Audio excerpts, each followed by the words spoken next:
fact, actually, I'm humbled to be here. 3 years ago, I attended this conference before I had left Apple. I was leading design at Apple. I worked on Apple projects for 19 years. And I came to this conference knowing that I was going to co-found Juno. And to be honest with you, I was inspired and quite frankly intimidated by what I saw in the presentations. I knew that as a kind of 3-person venture, we were going to start trying to do what I was seeing other people making a lot of headway on the screens. And it seemed that the combination of technology, new investments in factories, and a lot of smart people really had the potential to change industries.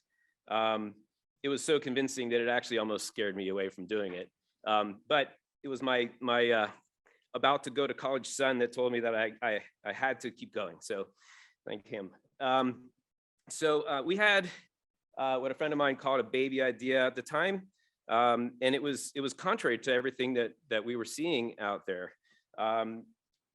We wanted to put, I thought that if we put design and the user first, and really we're singularly focused on one product, a product that we thought was worthy of repetition, that we could address issues of the planet and the housing crisis, and drive levels of efficiency through a very asset-light, decentralized supply chain model. So that was really very different than everything that had all the momentum 3 years ago. 3 years ago, there were big companies making big investments and making a lot of progress.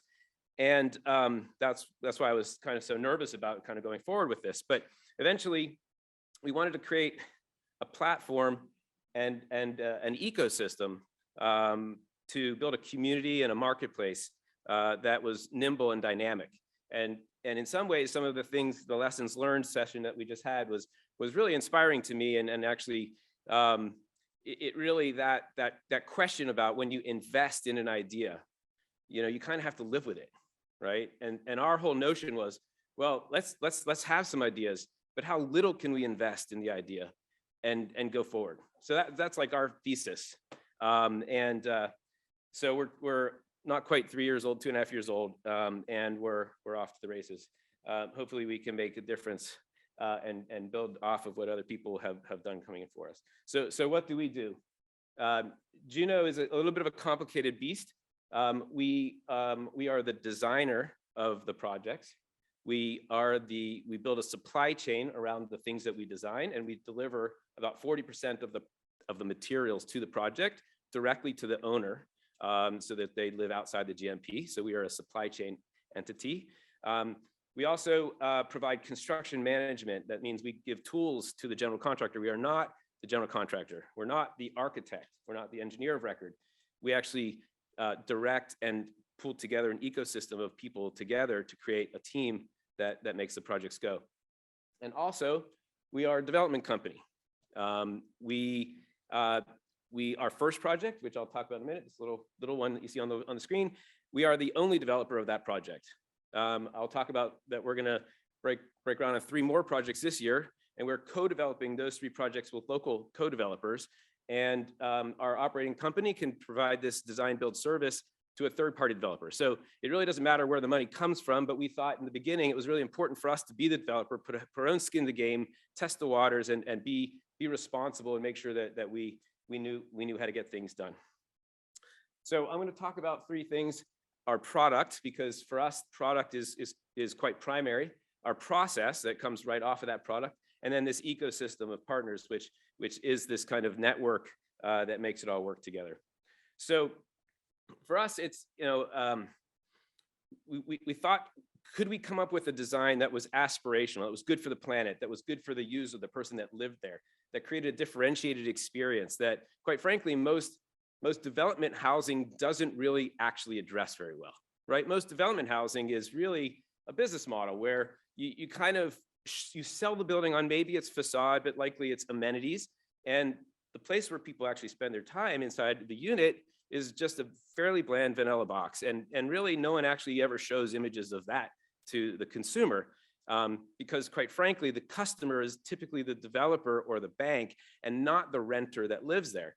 But that person occupies the building, and we think people should and deserve to be able to get a high quality place to live. And what high quality is, well, we'll talk about that in a minute. But So I spent a long time thinking about architecture. I'm an architect. So for me, giving back in that way was really important. And could we design a building that not only created a product that was good enough to repeat?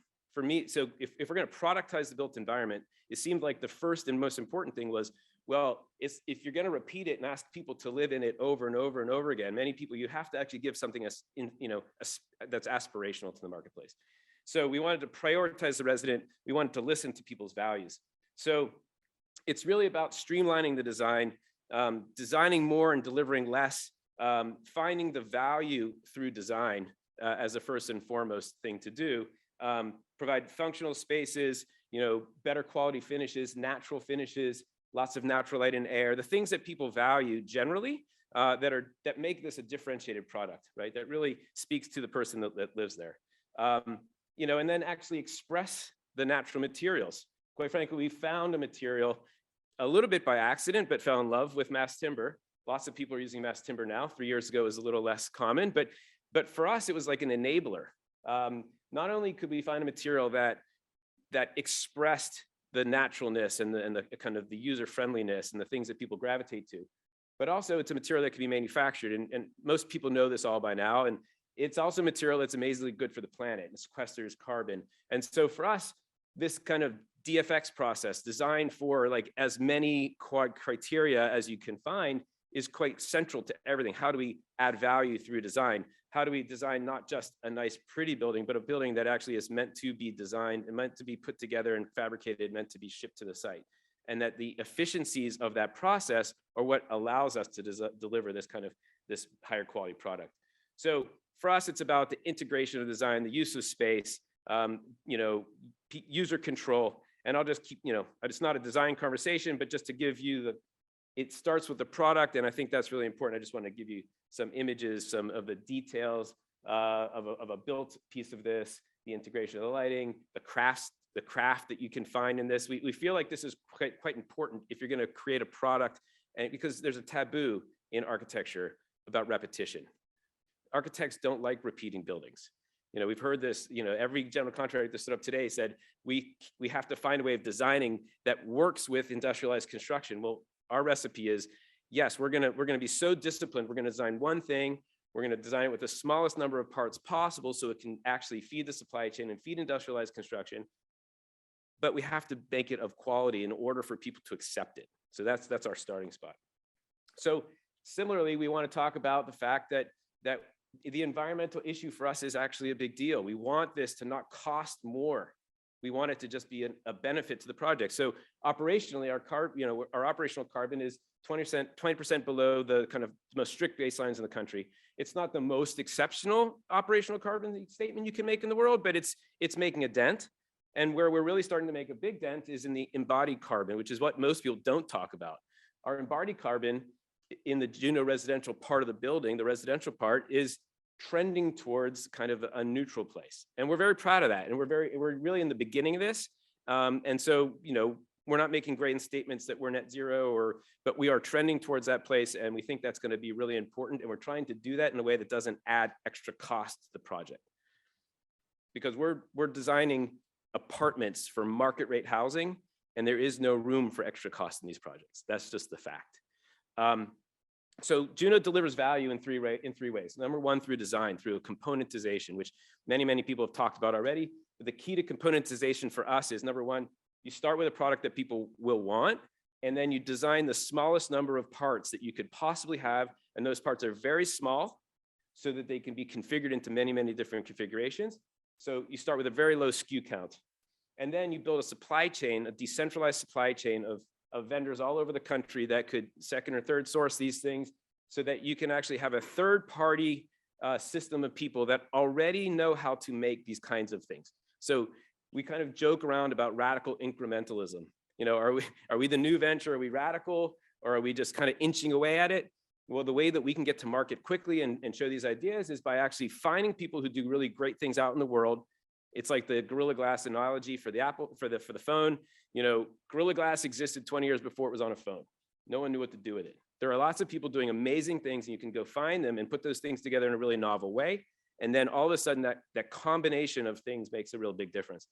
And then lastly, prescribed assembly instructions for the general contractor. I mentioned we're not the general contractor, but we owe it to the general contractor, we owe it to the project to help whoever's putting this building together know the optimal way, what's the sequence, what's the installation sequence, the logistics, and make sure that all the skids are greased and that it will go as quickly as possible.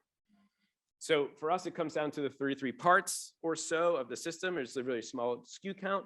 Those small number of parts can be then put together in many unit types, right? And the thing is that we use the part in the exact same way in every unit type, so that the point of connection for the bathroom is the same in every installation of the bathroom. And so we use those parts very wisely. We position things in very wise ways. So the design is generating the assembly method and generating that supply chain.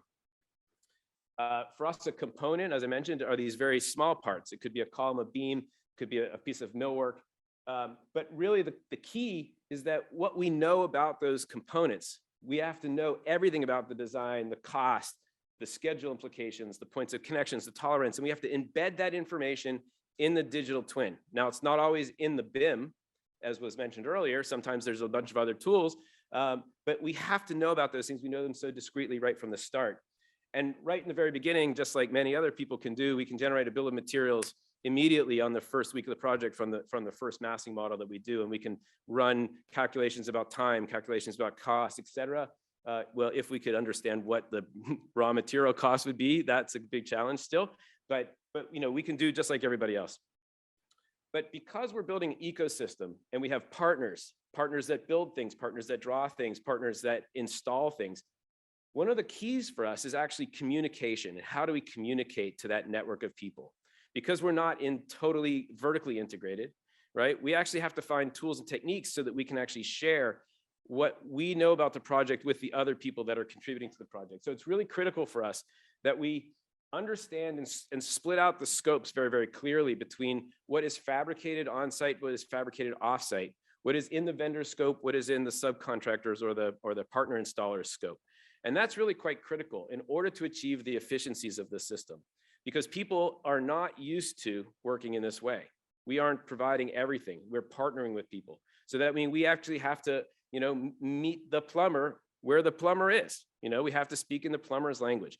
And that's part of the job, part of the communication strategy, part of the technology that we use to create those documentations. Similarly, all of our drawings come out, color-coded, labeled, hit you over the head with, what is in your scope, what is not in your scope. And I can't stress how important it is to identify these scopes, because it's not one person doing everything, right? It's lots of many people coming together on the job site, and where you get into trouble or where these overlaps don't create the efficiencies that you would like. And the results are actually quite amazing so far. On our first project, the drawing efficiency, 50 to 60% faster than a conventional drawing package to get through the permitting process. We got through the permitting process in the city of Austin in one meeting, literally in one day. It was unbelievable. It's because we go into this meeting knowing so much about our project, we can actually be effective in the building department. I can't say that about Seattle. Seattle has its own process, but we're getting through the process faster than you would because of how much we understand and know about the project. And that's allowing us to actually move forward. And then creating really important tools for the general contractor, the subcontractor, the assembler, these trades that are coming together to put this project together on site, making sure they know all of the things they need to know in order to get to the sequence and the cost. And everybody's got an animation of how their project goes together, and I'll only play this for 2 seconds, but really what this is not a presentation tool. This is why it's not very nice looking. What this was a tool used to generate the construction sequence with the erector. It was used to generate what are the safety measures on site. So this is a working tool, but it's actually quite important for us to understand how each and every one of these units goes together, because it'll go together like this in every one of our projects the same way. And so what ends up happening is we gain immense efficiency on the design side and the erection side. And so our job, our promise to the world is we're going to provide a much better, higher quality product, a more sustainable product, much faster, for more efficient service fees, but at the moment for the market cost. We are not promising people we will be below market, because we can't be below market. It's our first out the gate. And as we get better and learn, I think we will do better. But every one of our projects is funded like a project. We have venture capital in order to kind of do our R&D work, but our projects live as projects with real LP and real GP, and we're doing our darndest to be able to hit those marks. And so for us, it ends up being about this ecosystem, this kind of bringing together of a lot of entities. And one of the things that I wanted to share is that this group of people each has a different adoption curve for what we're trying to do. And it's worth mentioning because this ecosystem model has consequences. Some things are an advantage. We don't spend a lot of money on infrastructure, but there are other disadvantages. And some of the disadvantages are you have to explain and get buy-in and for every one of these partners, and each one will lean in differently. And what's interesting is it's very clear who leans in easily and who leans in not so easily.